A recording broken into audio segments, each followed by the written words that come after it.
और मैं मीडिया के सामने गंभीर आरोप लगा रहा हूं, सलमान खान को स्वयं नाती राजा ने और उनके लोगों ने अपनी गाड़ी से दबा करके हत्या की है।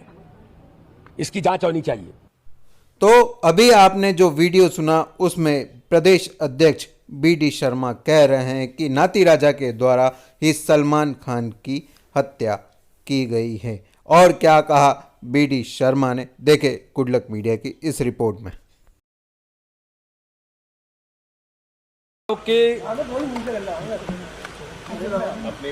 रात्रि के दौरान राजनगर विधानसभा में जो घटना घटी, भारतीय जनता पार्टी के प्रत्याशी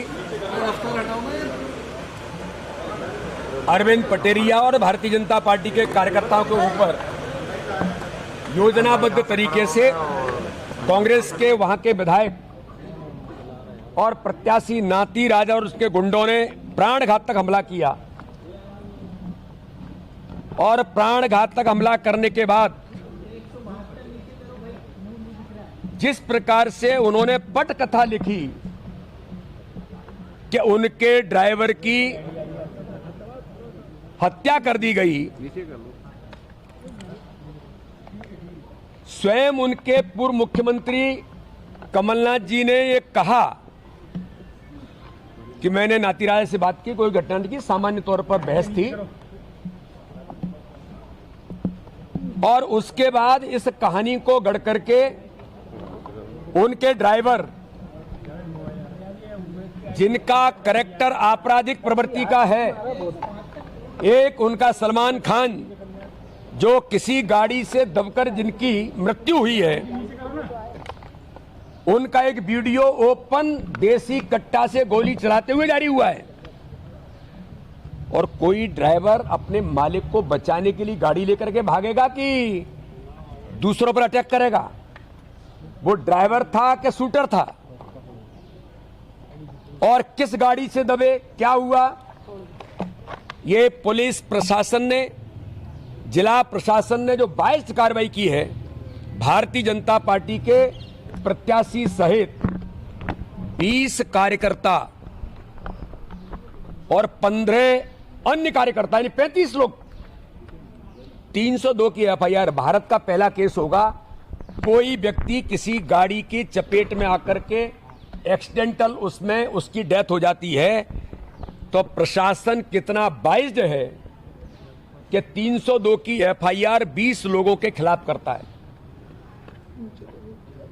चूंकि इलेक्शन कमीशन, अभी पूरा प्रशासन जब तक आचार संहिता है इलेक्शन कमीशन के अंडर में है, तो एक और एक पक्षी कार्रवाई करते हुए केवल नाती राजा और उनके गुंडों के कहने पर 302 की एफआईआर भारतीय जनता पार्टी के कार्यकर्ताओं के खिलाफ हुई, हमारे प्रत्याशी के खिलाफ हुई। और उन्होंने जो प्राणघातक हमले किए, गोलियां चलाई, भारतीय जनता पार्टी के कई कार्यकर्ताओं की गाड़ियों को तोड़ दी। एक भी कार्यकर्ता लगातार कंप्लेंट करने के लिए पहुंचे, लेकिन उनके खिलाफ कोई कार्रवाई, नाती राजा और उनके अपराधी गुंडे और स्वयं नाती राजा ऐसी प्रवृत्ति के हैं, कोई कार्रवाई नहीं हुई। दुर्भाग्यजनक है। मैं पूछना चाहता हूं प्रशासन से, किसके दबाव में कार्रवाई की है और कैसे प्रशासन ने तय कर दिया 302 है? और दुर्भाग्यजनक पहलू यह है कि दिग्विजय सिंह जैसे नेता जो मध्य प्रदेश के अंदर चुनाव से पहले और चुनाव के बाद एक न्यूसेंस क्रिएट करना चाहते थे, हार की खींच के कारण चुनाव हार रहे हैं कमलनाथ, दिग्विजय सिंह। तो दिग्विजय सिंह ने जाकर के खजुराहो के अंदर राजनगर में थाने में बिना किसी की अनुमति के आचार संहिता लगे हुए कैसे धरना दिया?